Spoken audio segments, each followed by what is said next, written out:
Iglesia, quisiera iniciar en esta mañana haciendo una pregunta, tomando en cuenta el pasaje del día de hoy. ¿Alguna vez ustedes han reído y llorado al mismo tiempo?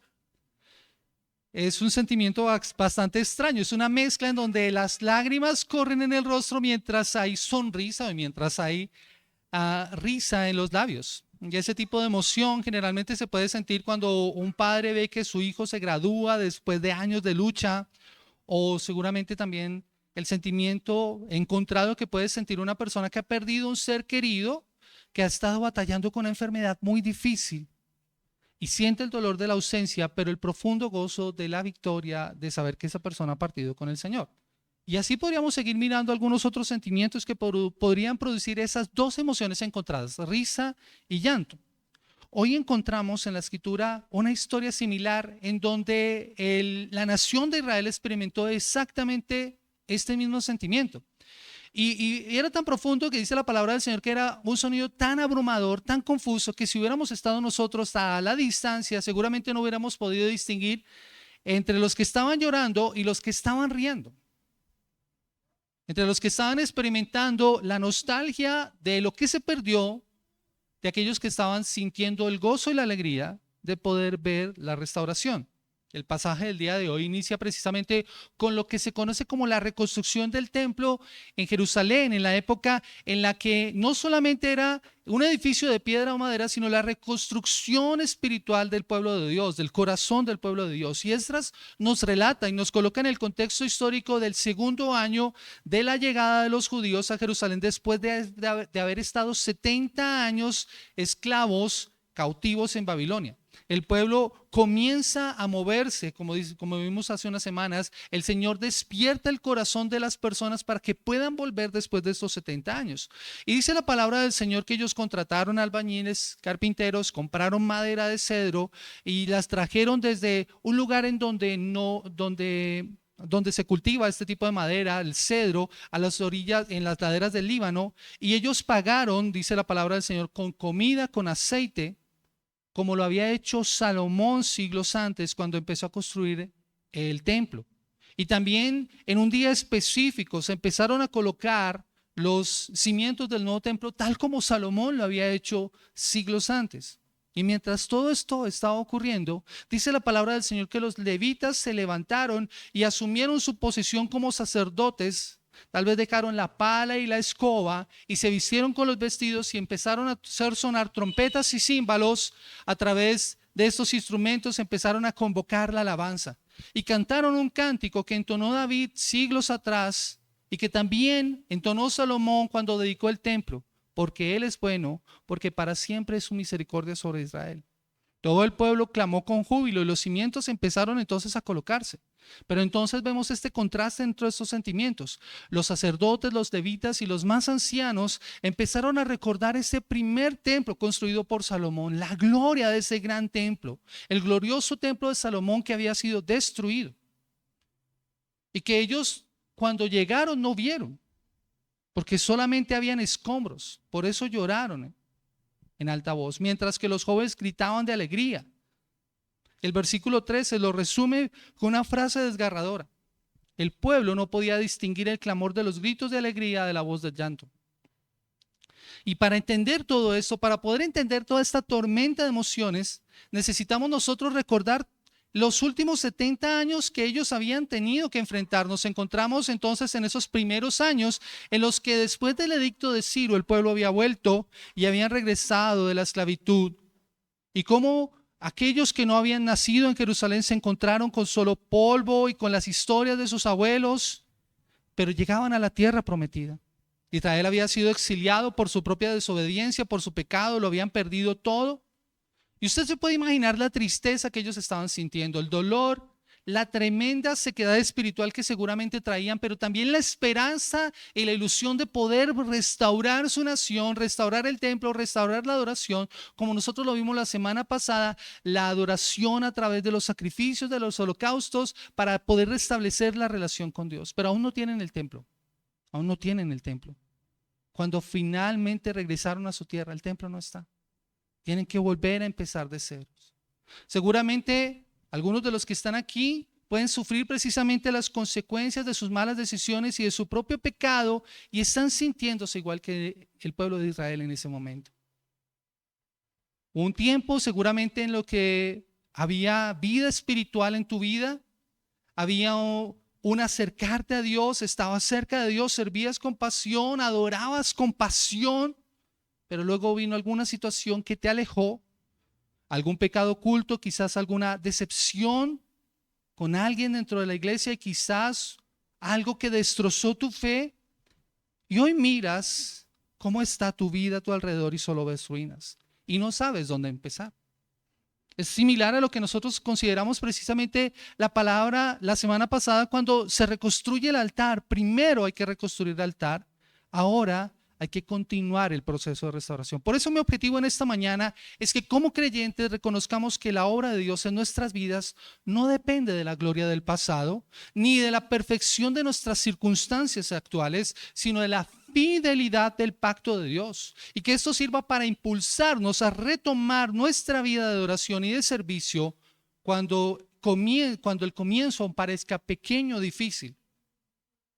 En este sermón que yo he titulado Cimientos en medio de los escombros. Cimientos en medio de los escombros. Y hay un aspecto que quiero que consideremos en esta mañana, y que es esta pregunta que quiero que tengan en mente a lo largo de este sermón. Y es, ¿qué se requiere para establecer cimientos en medio de los escombros? ¿Qué se requiere para establecer cimientos en medio de los escombros? Y lo primero que debemos considerar es que establecer cimientos en medio de los escombros requiere esfuerzo, el esfuerzo de la reconstrucción, y que nosotros vemos precisamente en este pasaje de los versículos 7 al 9, el esfuerzo de la reconstrucción. Dice la palabra del Señor: y dieron dinero a los albañiles, a los carpinteros, asimismo comida, bebida, aceite a los sidonios, tirios, para que trajesen madera de cedro desde el Líbano por mar a Jope, conforme a la voluntad de Ciro, rey de Persia, acerca de esto. En el año segundo de su venida a la casa de Dios en Jerusalén, el mes segundo, comenzaron Zorobabel, hijo de Salatiel, Jesúa, hijo de Josadat, y los otros hermanos, los sacerdotes y los levitas, y todos los que habían venido de la cautividad a Jerusalén, y pusieron a los levitas de 20 años arriba para que activasen la obra de la casa de Jehová. Jesúa también, sus hijos y sus hermanos, Cadmiel y sus hijos, hijos de Judá, como un solo hombre, asistían para activar a los que hacían la obra en la casa de Dios, junto con los hijos de Henadad, sus hijos y sus hermanos levitas. Iglesia, este texto nos presenta algo crucial. Y es que ellos tenían en mente el propósito para el cual iban a Jerusalén, de acuerdo al edicto que había emitido Ciro: reconstruir el templo, restaurar la vida espiritual para volver a adorar a Dios. Pero esa reconstrucción no iba a ocurrir por arte de magia. Así que requería sacrificio, esfuerzo, dedicación. Lo que nos muestra precisamente estos versículos es que ellos tuvieron que poner de su esfuerzo dinero para los albañiles, aceite, comida para los sidonios para poder traer la madera.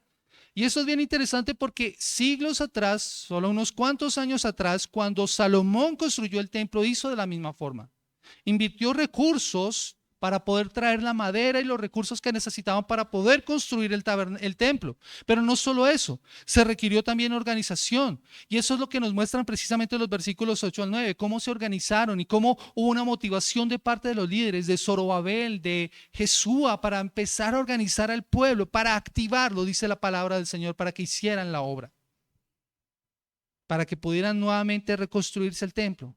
El lugar en donde los israelitas se encontraban con Dios para adorar y para que eso se volviera una realidad, pero todo eso requirió esfuerzo. Iglesia, algo que nosotros necesitamos entender es que esto se aplica a nuestras vidas en el sentido de la adoración, de cómo nosotros nos acercamos a Dios. Ese es el elemento central de estos pasajes que hemos estado considerando. La adoración verdadera, la adoración que reconstruye la vida, siempre cuesta algo, implica esfuerzo. Hoy no tenemos nosotros que traer madera del Líbano para construir, ni contratar albañiles para edificar un altar de piedra, ni organizar las cuadrillas de trabajo, porque nuestro altar espiritual, nuestra adoración no está ubicada en un lugar, iglesia. Aunque nosotros tenemos este salón donde nosotros nos reunimos, y gloria a Dios por este lugar en donde nosotros podemos acercarnos, nuestra adoración no se limita a un espacio físico. Adoramos a Dios en espíritu y en verdad, que fueron las palabras que Jesús le dijo a la mujer samaritana. No es en un lugar, no es en este monte ni allí. Dios está buscando verdaderos adoradores. Ese es el principio, iglesia. Pero hay algo profundo en medio de todo eso, y que sí nos enseña este pasaje, y es que la adoración requiere esfuerzo. La verdadera adoración requiere esfuerzo, requiere humillarnos y confesar nuestros pecados, requiere sacrificio de nuestra parte, de nuestro orgullo cuando tenemos que pedir perdón. Qué difícil es eso. Requiere sacrificio de nuestro tiempo, apagar el televisor o el celular para poder abrir la Biblia. Lo meditamos esta mañana precisamente en nuestro estudio con los hombres acerca de la disciplina de la mente, el esfuerzo que requiere leer la palabra del Señor. Requiere sacrificio de nuestra comodidad, incluso cuando venimos a la casa de Dios, aunque estemos cansados. Seguramente algunos de ustedes han tenido una semana muy difícil, extenuante, de largas jornadas de trabajo y están cansados. Tal vez alguna situación de enfermedad o problemas con alguien, tal vez una discusión antes de llegar a este lugar. Pero poder adorar a Dios implica ese esfuerzo y decir, a pesar de todo esto, voy a acercarme a Dios. Y este pasaje, iglesia, nos debe llevar a preguntarnos a nosotros, si nosotros queremos establecer cimientos en medio de los escombros, debemos preguntarnos algo para nuestras vidas. Y es una aplicación. ¿Es cómodo adorar cuando estás en medio de los escombros de tu vida? ¿Es cómodo adorar cuando hay cosas que no se han organizado en tu vida? Creo que la respuesta es clara, por supuesto que no. Pero es allí en donde están las ruinas, en donde los cimientos que el Señor quiere establecer son más fuertes. Lo más importante es el esfuerzo para limpiar. Y eso no lo haces tú solo. En nuestra vida nosotros tenemos la ayuda del Señor. Aquel que dijo que el que empezó en vosotros la buena obra, Él la va a perfeccionar. Las cosas viejas pasadas han pasado y aquí todas son hechas nuevas. Así que nosotros tenemos la confianza de que Dios está obrando también en nosotros, a pesar del esfuerzo que esto puede implicar para nosotros. Y es allí donde el pueblo de Israel se detuvo precisamente. Primero tenían que organizar la zona de lo que Babilonia había destruido. Solamente habían piedras y escombros, pero allí se detuvieron para adorar. Y eso requiere esfuerzo. Noten lo que dice la palabra del Señor. Ellos empezaron a poner los cimientos y de inmediato empezaron a alabar al Señor. Iglesia, para establecer los cimientos en medio de los escombros, no solamente se requiere el esfuerzo de la reconstrucción, se requiere la celebración de la bondad de Dios. Y esto, iglesia, es importante. Mira lo que dice el versículo 10 y el versículo 11. Dice, cuando los albañiles del templo de Jehová echaban los cimientos, pusieron a los sacerdotes vestidos de sus ropas y con trompetas, y a los levitas hijos de Asaf con címbalos, para que alabasen a Jehová según la ordenanza de David, rey de Israel. Y cantaban alabando y dando gracias a Jehová, diciendo, porque Él es bueno, porque para siempre es su misericordia sobre Israel. Y todo el pueblo aclamaba con gran júbilo, alabando a Jehová, porque se echaban los cimientos de la casa de Jehová. Iglesia, si hay algo si hay un versículo que me gustaría que pudiera quedar en tu mente en esta mañana, es el versículo 11. Es lo que dice el pueblo que canta y alaba al Señor dando gracias. Porque mira qué es lo que cantan. Ellos no están cantando por el tamaño de las piedras que estaban trayendo, ni por lo hermoso y la fina madera que habían podido traer desde el Líbano. El tema del canto en ese momento fue uno solo. Fue la bondad y la misericordia de Dios. Escucha las palabras, porque Él es bueno, porque para siempre es su misericordia sobre Israel. Nosotros usamos las palabras, o usamos la palabra bueno para muchas cosas. Decimos, qué buen clima, y esperamos que esta tarde haga un buen clima para nuestra actividad de la tarde. O qué buen café, para aquellos que les gusta el café. Pero cuando la Biblia dice que Dios es bueno, no está hablando de una cualidad indeterminada, ni de un momento agradable. Cuando Dios dice o cuando la palabra de Dios dice que Él es bueno, está declarando la verdad más absoluta de todo el universo. Dios es bueno porque es moralmente perfecto y gloriosamente generoso. Él es todo lo excelente, todo lo maravilloso. Y fíjate en la confianza del pueblo que dice estas palabras. Dios es bueno. ¿Y por qué es bueno? Ellos acaban de pasar 70 años de cautiverio. Muchos habían visto seguramente morir a sus padres y a sus antepasados siendo esclavos en Babilonia. Habían perdido sus casas, habían perdido su libertad, habían perdido su tierra. Pero ellos no se centraron en sus circunstancias. Si se hubieran centrado en sus circunstancias en ese momento, la respuesta no habría sido Dios es bueno. Seguramente habrían exigido explicaciones a Dios. ¿Dónde estaba tu bondad cuando Babilonia estaba invadiéndonos?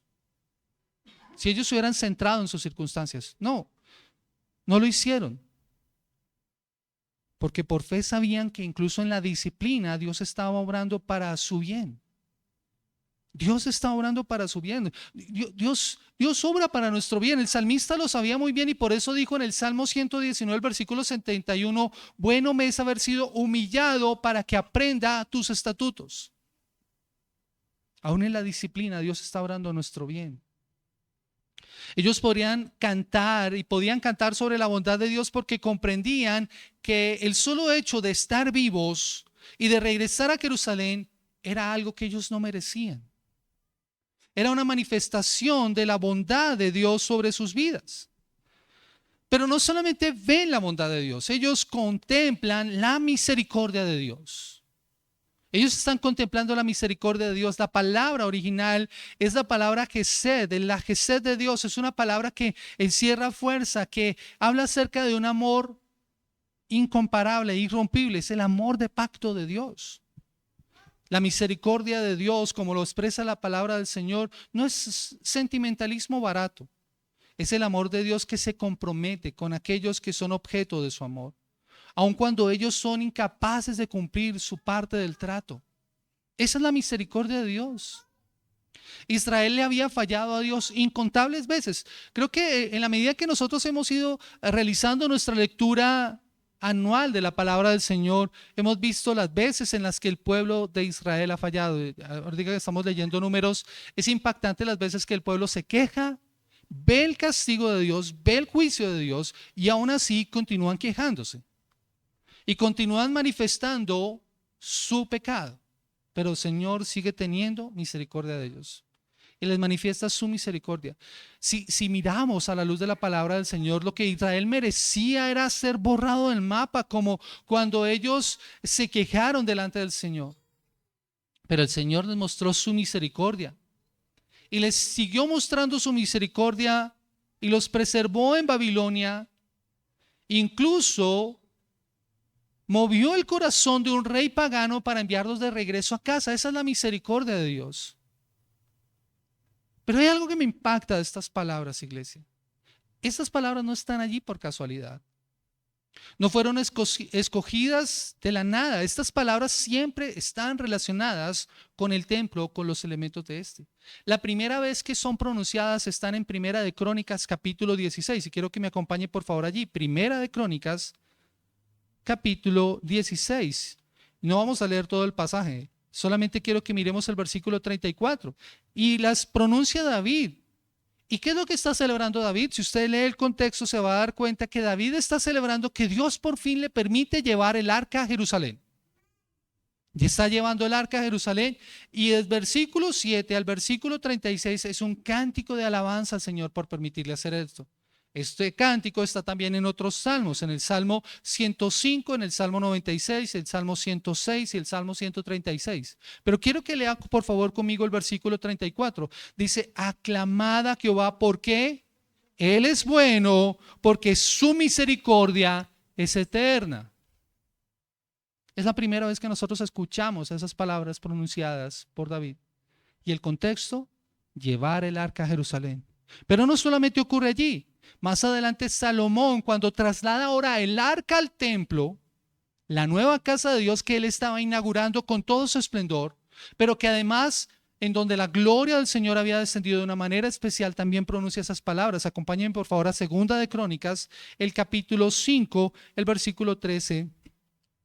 Segunda de Crónicas, capítulo 5, versículo 13 al versículo 14. Dice la palabra del Señor: cuando sonaban pues las trompetas y cantaban todos a una para alabar y dar gracias a Jehová, a medida que alzaban la voz con trompetas y címbalos, con instrumentos de música, y alababan a Jehová diciendo: porque Él es bueno, porque su misericordia es para siempre, entonces la casa se llenó de una nube, la casa de Jehová, y no podían los sacerdotes estar allí para ministrar por causa de la nube, porque la gloria de Jehová había llenado la casa de Dios. Y luego vemos la oración de Salomón por lo que el Señor le había permitido hacer en Segunda de Crónicas, el capítulo 7. Y vemos cómo él celebró y cómo glorificó al Señor. Y mire lo que dice en la palabra del Señor. Segunda de Crónicas 7, 1 al 3 dice: cuando Salomón acabó de orar, descendió fuego de los cielos y consumió el holocausto y las víctimas, y la gloria de Jehová llenó la casa. Y no podían entrar los sacerdotes en la casa de Jehová, porque la gloria de Jehová había llenado la casa de Jehová. Cuando vieron esto los hijos de Israel, descender el fuego y la gloria de Jehová sobre la casa, se postraron sobre sus rostros en el pavimento y adoraron y alabaron a Jehová diciendo: porque Él es bueno y su misericordia es para siempre. Y la siguiente vez que serán mencionadas estas palabras será en boca del profeta Jeremías. Y seguro muchos de los que estaban en la cautividad habían escuchado las palabras que Jeremías había pronunciado. Jeremías capítulo 33. Jeremías capítulo 33. Y estas palabras se dan en el contexto cuando el templo está siendo destruido por los babilónicos. Jeremías se encuentra preso y nadie está prestando atención a las advertencias sobre el juicio de Dios. A pesar de todo esto, Dios le dio esperanza para el futuro. Dios no solamente restauraría a su pueblo, sino que restauraría la adoración al Señor. Jeremías capítulo 33, el versículo 10 y el versículo 11. Dice la palabra del Señor: así ha dicho Jehová: en este lugar del cual decís que está desierto, sin hombres, sin animales, en las ciudades de Judá, en las calles de Jerusalén que están asoladas, sin hombre y sin morador y sin animal, ha de oírse una voz de gozo y de alegría, voz de desposado y voz de desposada, voz de los que digan: alabad a Jehová de los ejércitos, porque Jehová es bueno, porque para siempre es su misericordia. Voz de los que traigan ofrendas de acción de gracias a la casa de Jehová, porque volveré a traer a los cautivos de la tierra, como al principio ha dicho Jehová. ¿Ven los tres momentos en los que se celebra esto? En los que se proclama esto. Ver la bondad y la misericordia de Dios cuando las cosas van bien es relativamente fácil. Qué fácil era para David y para el pueblo cuando traían el arca decir: porque el Señor es bueno, porque para siempre es su misericordia. O celebrar que Salomón hubiera podido construir la casa del Señor. Pero ver la bondad y la misericordia de Dios cuando las cosas no van bien no es lo mismo, ¿no? Como en el caso de Jeremías, para ello se requiere fe. Y si alguna vez hubo un momento en el que la misericordia de Dios debería haber llegado a su fin, podría haber sido precisamente en la época de Jeremías, cuando el pecado que había llevado al pueblo al exilio estaba más exacerbado. Pero afortunadamente, iglesia, el amor fiel del Señor no depende de las emociones. El amor de Dios y su fidelidad, su misericordia y su bondad no dependen, como de nuestro caso, de nuestras emociones. El Señor permanece fiel. Su misericordia es para siempre. Para siempre. Y esto es lo que el pueblo precisamente está proclamando. Después del tiempo de disciplina, Dios en su misericordia, en su amor eterno, había curado las heridas de su pueblo y como un pastor había conducido a su pueblo de nuevo a su casa.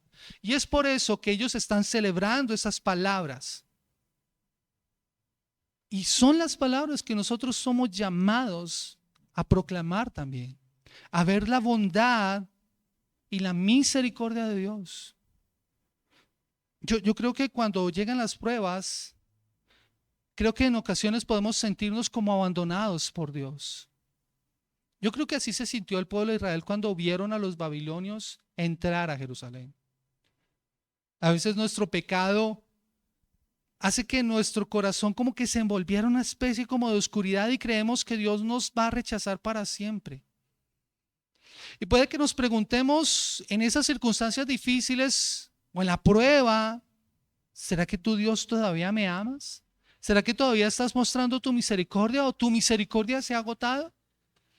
En momentos como estos, iglesia, es cuando nosotros debemos recordar la promesa de Dios y dejar que esas palabras nos reconforten y decírnoslas una y otra vez, porque el Señor es bueno, porque para siempre es su misericordia. ¿Hay algún momento en nuestra vida en donde nosotros no podamos ver la bondad del Señor? Aún en los momentos más difíciles, ¿hay algún momento en nuestra vida en donde la misericordia de Dios no se deje ver? Si es así, puedes decir esas palabras. Y es por eso que el pueblo está cantando con fuerza, por eso gritaban. Y eso creo que es lo que más me impacta de lo que ellos están haciendo, iglesia. Creo que aquellos que somos un poco reservados en la adoración o en la alabanza, debemos ser confrontados con lo que este texto dice, porque ellos gritaron con júbilo. Y dice la palabra del Señor que era un ruido como ensordecedor. O sea, ellos estaban alabando a gran voz y cantaban al Señor porque Él es bueno, porque para siempre es su misericordia. A veces en nuestras iglesias creo que corremos el peligro de ser demasiado rígidos, ¿no? Como cuadriculados, ¿no? No somos pentecostales, pero en ese sentido los pentecostales como que nos llevan un poquitico de ventaja. Sí creo que debemos evitar como el emocionalismo, ¿no? El emocionalismo es algo que nosotros debemos tener mucho cuidado, ¿no? Que no nos dejemos llevar por nuestras emociones. Pero si nuestro enfoque está realmente en Dios, en ese Dios grande, en ese Dios amoroso, en ese Dios que guarda su pacto, en ese Dios que rescató nuestra vida, que ha perdonado nuestros pecados, ¿eso no debería afectar nuestras emociones? ¿No debería impactarnos? ¿Cómo no nos vamos a conmover nosotros, iglesia? ¿Y cómo no vamos a levantar nuestras manos y soltar de pronto una lágrima cuando pensamos en esa gracia abundante del Señor? Cuando pensamos en la bondad y en la misericordia del Señor. ¿Te has puesto a pensar en eso? Y eso no debería llevarte a adorar al Señor con todo tu corazón. Esto es importante, iglesia, porque les reitero, establecer los cimientos en medio de los escombros requiere esfuerzo de la reconstrucción, requiere la celebración de la bondad de Dios, pero también requiere, en este caso particular, lo que hizo el pueblo de Israel, enfrentar el conflicto de las generaciones presentes. Y que nosotros vemos en lo que ocurrió en los versículos 12 y 13, dice, y muchos de los sacerdotes y de los levitas y de los jefes de casas paternas, ancianos que habían visto la casa primera, viendo echar los cimientos de esta casa, lloraban en alta voz, mientras muchos otros daban grandes gritos de alegría. Y no podía distinguir el pueblo el clamor de los gritos de alegría de la voz del lloro, porque clamaba el pueblo con gran júbilo y se oía el ruido hasta lejos. Yo creo que aquí esto es bien importante también en lo que está pasando. Mientras que está sonando la música y mientras ellos están limpiando y colocando los cimientos, ocurre como una especie como de choque. Porque vemos a los jóvenes muy emocionados. Ellos nunca habían visto nada igual. Lo único que conocían seguramente era la adoración idólatra en Babilonia. Pero ahora estaban en la tierra prometida, de la cual seguramente habían escuchado historias maravillosas, recordando seguramente, trayendo a la memoria las palabras que sus padres y sus abuelos les habían dicho acerca de ese lugar maravilloso que era el templo, viendo ahora nacer de nuevo la casa de Dios, establecer los cimientos. Para ellos, ese cimiento de piedra era como la octava maravilla del mundo, algo espectacular. Pero estaban los ancianos también. Ellos tenían memoria. Ellos seguramente cerraban sus ojos y podían ver el templo de Salomón con todo su esplendor. Algunos de ellos seguramente niños, cuando vieron el templo, cuando Salomón lo inauguró.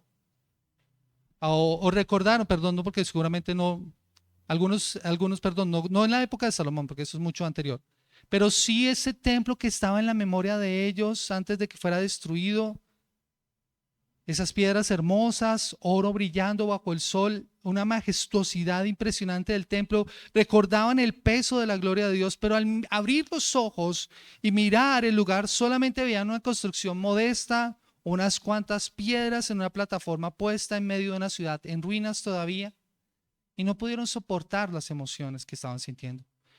Había un contraste entre esa gloria pasada y esa modestia que estaba presentándose en ese momento, y por eso lloraron. No lloraban por alegría espiritual, lloraban por la profunda nostalgia y por la decepción. Y es aquí donde nosotros debemos ver lo que ellos están sintiendo, los sentimientos. Allí es imposible distinguir quién gritaba de alegría y quién estaba llorando, nos dice el escritor. Y aquí, iglesia, es donde hay una advertencia para nosotros. Porque en esta escena hay un peligro para todos aquellos que estamos en la iglesia. El peligro podría ser que los ancianos con su llanto desanimaran a los más jóvenes por ese nuevo comienzo. Y eso habría sido trágico, porque el pueblo tenía que empezar en algún lado. Si el nuevo cimiento no igualaba en la gloria al templo antiguo, eso es cierto, era un comienzo. Y Dios está obrando ahora mismo para darles ese nuevo comienzo. Pero también había un peligro para los jóvenes, para ignorar lo que estaba pasando con los ancianos, con los mayores. Si desechaban la sabiduría y la experiencia de aquellos ancianos, seguramente podrían cometer los mismos errores que llevaron a la nación al exilio años antes. Así que los mayores necesitaban la energía, el gozo y la vitalidad de los jóvenes, y los jóvenes necesitaban desesperadamente la madurez, la reverencia y el conocimiento histórico de los ancianos. Se necesitan mutuamente, y hay una forma en la que nosotros como iglesia necesitamos verlo. Hoy las iglesias sufren en muchos lugares porque en ocasiones la mayoría de ellas está formadas por hermanos mayores que viven en el pasado, aferrados al pasado, aferrados a los signos, a los métodos antiguos, así siempre se hicieron las cosas en este lugar. Y lloran porque los jóvenes no adoran como ellos, pero se quedan atrapados en la nostalgia, y mientras tanto la iglesia va languideciendo, se va debilitando. Pero en otro lado hay iglesias compuestas únicamente por jóvenes dinámicos que han desechado completamente toda la herencia teológica, las tradiciones de los mayores, y también están corriendo un grave riesgo. Se dejan distraer. Ambos se necesitan. Los jóvenes necesitan a los adultos para guiarlos. Los adultos necesitan y los ancianos necesitan a los jóvenes para infundir ánimo. La receta de Dios nunca es la división. Necesitamos personas de todas las edades, iglesia. Nosotros necesitamos personas de todas las edades. Necesitamos la sabiduría del anciano, pero necesitamos también la fuerza del joven para llevar el evangelio de donde otros no pueden. Nos necesitamos mutuamente. Y eso es precisamente el riesgo que este pasaje nos muestra, de dejarnos llevar por uno o por otro. Iglesia, establecer los cimientos en medio de los escombros requiere entonces el esfuerzo de la reconstrucción, requiere la celebración de la bondad de Dios, requiere enfrentar el conflicto de las generaciones presentes, pero también es necesario no menospreciar los pequeños pasos. No menospreciar los pequeños pasos. Hoy tal vez algunos se identifican precisamente con los ancianos, con los mayores, a los que están mirando su vida y no están mirando la iglesia, están llorando por las cosas que ya no se hacen como antes. Los que viven de glorias pasadas, los que dicen, yo antes hacía. ¿Te has encontrado con creyentes así? Creyentes que llevan años en su fe, pero que ya no son lo mismo que eran antes. Y dicen, yo antes hacía y antes iba y antes, pero ya no lo están haciendo. Y es muy fácil caer en la trampa de comparar, porque tal vez estás mirando tu vida en este momento y dices, recuerdo esos momentos en los que yo pasaba horas orando y leía la palabra, y hoy a duras penas leo un versículo y no lo entiendo. Pero no solamente les pasa así, hay muchas otras circunstancias en las que las personas podrían estar pensando en las glorias pasadas. Tal vez, iglesia, y particularmente yo quiero hablar aquí a Nueva Florencia.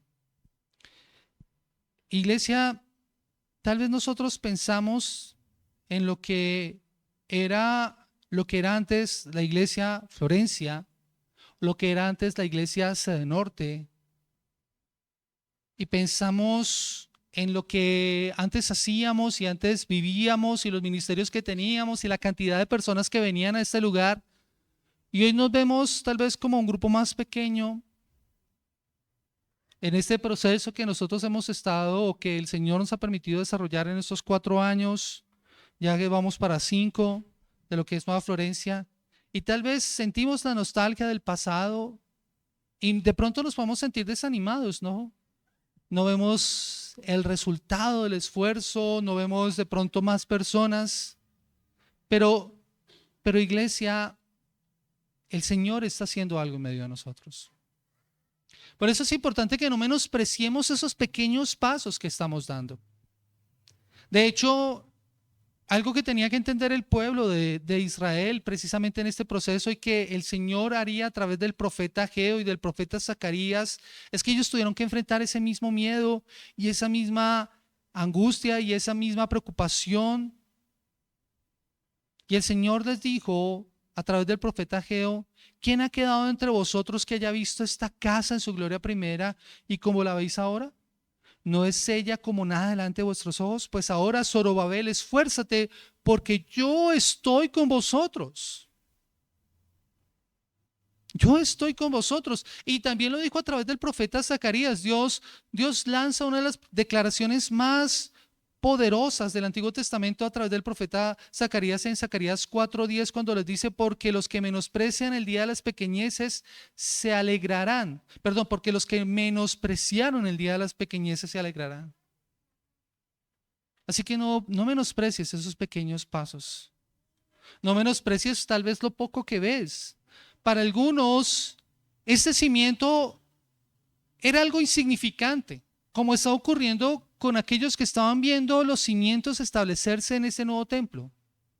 Si lo comparaban, claro, con el templo que había construido Salomón, eso era nada. De hecho, algunos historiadores dicen que el templo, el segundo templo, fue mucho más pequeño que el templo que construyó Salomón. No se comparó en gloria nunca. Pero Dios no necesita oro para manifestar su gloria. Él necesita es corazones obedientes y dispuestos. Dios puede obrar por medio de pocos o por medio de muchos. Recuerden que en este momento apenas eran algunas más de 50,000, un poco más de 50,000 personas los que volvieron. Pero ¿quién estaba con ellos? Dios estaba con ellos. Dios era el que les estaba permitiendo realizar todo eso. Dios es el que les está permitiendo ver su bondad y su misericordia. Así que tal vez si tú sientes que tus esfuerzos actuales o lo que tú estás haciendo, esos pequeños pasos, no están valiendo la pena, déjame decirte que Dios no lo ve así. No menosprecies ese pequeño comienzo.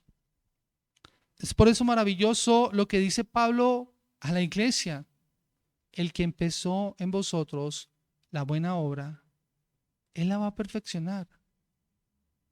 Él es el que está haciendo la obra, así que no menosprecies esos pequeños pasos. Ese pequeño paso que diste hoy para pedir perdón es un cimiento que Dios está permitiendo establecer en tu vida. Esa pequeña oración con lágrimas que tal vez hiciste esta mañana es un pequeño cimiento. Ese esfuerzo que estás haciendo para congregarte a pesar de seguramente el enfriamiento espiritual que sientes es un cimiento.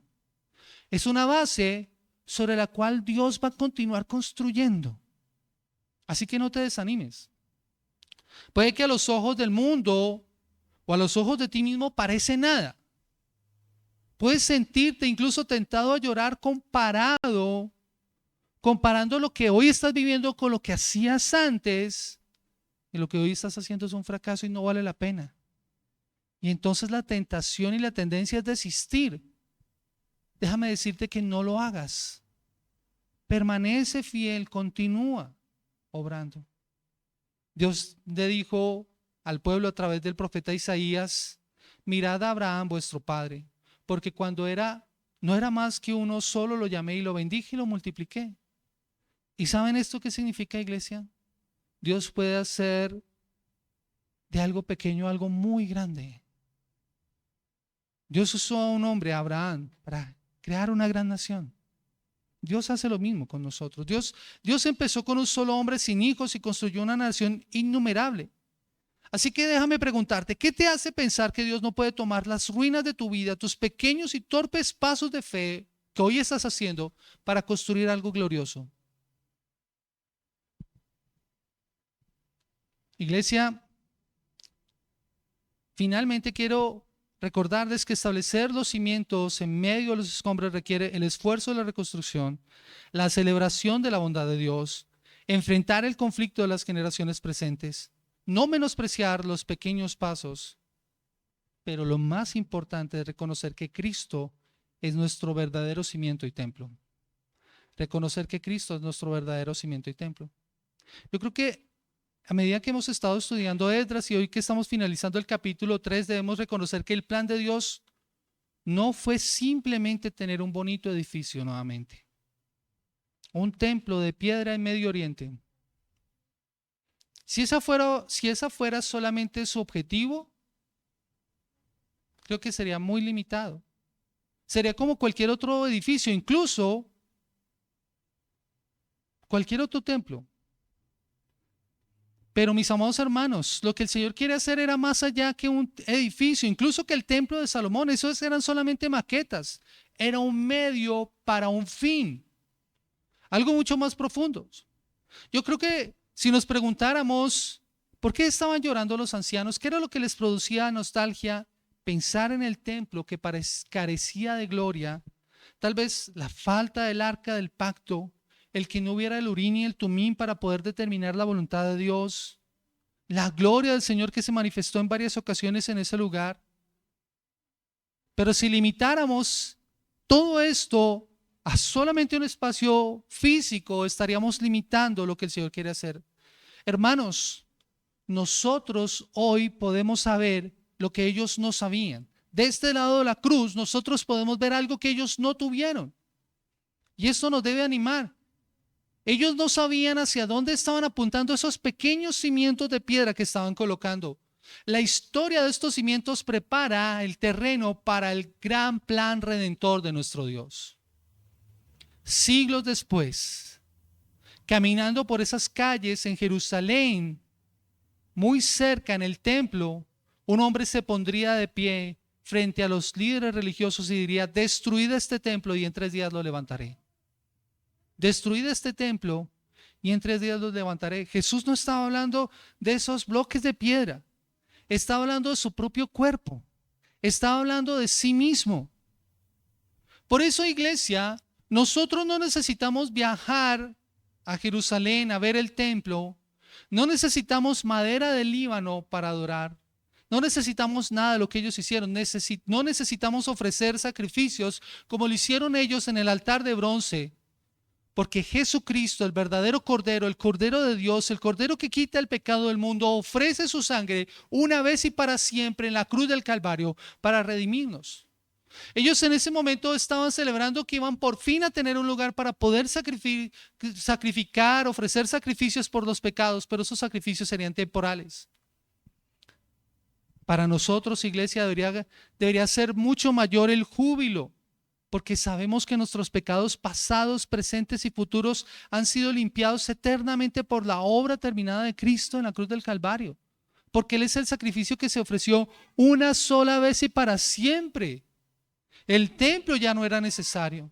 Los judíos en la época de Esdras, tal vez, como lo vimos nosotros la semana pasada, tenían miedo, pero aún así construyeron. Nosotros no debemos temer ya el qué dirán de nuestros conocidos o nuestra familia, ni siquiera la sociedad, porque le pertenecemos al Señor. Por eso, iglesia, nosotros ya no miramos al templo, miramos la cruz. Miramos al que fue destruido, al que fue herido, al que fue molido por nuestras transgresiones, pero que al tercer día se levantó victorioso con cimientos inamovibles. Él es la piedra angular, la piedra desechada por los edificadores, pero que vino a ser cabeza del ángulo. A Él es el que nosotros debemos poner la mirada. Lo que ellos no tenían, lo tenemos ahora nosotros. Así que, iglesia, si tu relación con Dios se encuentra rota y tal vez te encuentras vagando en tu propio pecado, en tu apatía, en tu dolor, ya no tienes que hacerlo. Cristo pagó para que tú pudieras volver a Él. Él es el cimiento firme sobre el cual tu vida puede ser establecida. Él abrió el camino nuevo y eterno y vivo hacia el Padre. Así que puedes acercarte hoy a Él. Hoy puedes restaurar tu relación con Dios y puedes establecer los cimientos en medio de los escombros por la ayuda de Él. Y yo quiero hacerte una pregunta en esta mañana. La palabra del Señor dice que Él mira el corazón, no mira lo externo. Y dice la palabra del Señor que Él no habita en templos hechos por manos humanas, sino que habita en nosotros por medio de su Espíritu Santo. Él habita en nuestros corazones. Así que déjame preguntarte, ¿en qué estás cimentado tu corazón hoy? ¿En qué estás cimentando tu vida? Tal vez estás pensando solamente en las ruinas de tu pasado, en la nostalgia de lo que perdiste, en la culpa de tus fracasos, o estás cimentando tu vida en la roca eterna que es Jesucristo. Hoy, iglesia, es el día de limpiar los escombros. No importa lo lejos que hayas ido, no importa cuántos años has estado lejos. Hoy puede ser el año para que tú regreses al Señor. Hoy es el día para que tú regreses al Señor, para que restablezcas tu relación con Él. Hoy puedes empezar tu retorno a casa. Y dice la palabra del Señor que Él empezó una obra en tu vida. Y esa obra que va a hacer en tu vida va a ser mucho más allá de lo que tú estás esperando. Más allá de tu pequeño comienzo. Porque recuerda lo que dice la palabra del Señor. Su misericordia es para siempre. Es como lo leía Carlitos al iniciar en esta mañana, recordándonos Romanos capítulo 12. Lo que nosotros tenemos que hacer es ofrecer nuestra vida en sacrificio vivo, santo, agradable a Dios. Nosotros ya no ofrecemos, como lo veíamos, esos sacrificios que ofrecían en Israel. Nuestra vida ahora es el sacrificio. Y recuerda la promesa y la alabanza del pueblo al reconstruir las bases, los cimientos, porque Él es bueno, porque para siempre es su misericordia. Medita en esas palabras. Medita en esas palabras para tu vida en esta mañana. Piensa en la bondad de Dios para ti. Piensa en la misericordia de Dios para ti, iglesia. El Señor dice su palabra que Él perdona a quienes se arrepienten. Él es misericordioso. Dice el Salmo 86, del versículo 5, dice, pues tú, Señor, eres bueno y perdonador, abundante en misericordia para todos los que te invocan. ¿Has experimentado esa bondad y esa misericordia del Señor? El Señor no nos está echando en cara nuestros pecados. Dios permanece fiel. Dice que Él no puede negarse a sí mismo. Él es compasivo y clemente, lento para la ira y grande en misericordia. Dice que no luchará con nosotros para siempre, ni para siempre guardará su enojo. No nos ha tratado según nuestros pecados, ni nos ha pagado conforme a nuestras iniquidades. Por eso es que podemos acercarnos a Él y adorarle. Seguramente si te sientes inmerecedor de su misericordia, necesitas recordar su palabra. Como dice Lamentaciones 3, 22 y 23. El fiel amor del Señor nunca se acaba. Sus misericordias jamás terminan. Grande es su fidelidad. Sus misericordias son nuevas cada mañana. Hoy podemos experimentar que Él es bueno y que su misericordia es para siempre. Y puedes experimentarlo hoy mediante esa relación viva y personal que puedes obtener a través de Jesucristo. Los que confían en el Señor pueden participar de su amor y de su misericordia para siempre. Incluso en tus momentos más oscuros, cuando toda esperanza parece perdida, puedes y debes recordar que su misericordia es para siempre. Y si estás sin Cristo en esta mañana y te das cuenta de que has estado viviendo en las ruinas de tu vida, menospreciando tu vida espiritual, alejado del Señor, o si estás atrapado en la tristeza del pasado y no has podido gritar con alegría, necesitas la hora fresca que el Señor quiere hacer en tu vida hoy. Hoy te invito a que pongas la piedra principal en tu vida. Y esa piedra se llama Jesús. La piedra desechada por los edificadores, que es cabeza del ángulo. Hoy necesitas recordar que Él es lo único que necesitas. Él es el cimiento firme. Y sobre ese cimiento puedes edificar toda tu vida. Así que ven a Él en arrepentimiento y fe. Confiesa tu pecado y Él te recibirá. Vamos a orar, iglesia. Señor Dios, Rey de toda gloria y majestad, en esta mañana queremos decir solo una cosa, Dios, de acuerdo a lo que hemos estudiado en tu palabra en esta mañana. Señor, porque tú eres bueno y porque para siempre es tu misericordia. Permítenos, Señor, recordar esas palabras. Permítenos, Señor, tener presentes esas palabras en nuestro corazón, Señor, especialmente cuando necesitamos establecer cimientos en medio de los escombros. Tal vez, Señor, circunstancias difíciles hemos tenido que atravesar, Dios, pero tú, Señor, que nos conoces y sabes lo que necesitamos, Señor, te pedimos que nos ayudes, que nos vuelvas a mostrar tu bondad, que nos vuelvas a permitir ver tu misericordia que es nueva en esta mañana, Señor, al acercarnos a ti. Si hemos pecado, Señor, te pedimos perdón por nuestro pecado.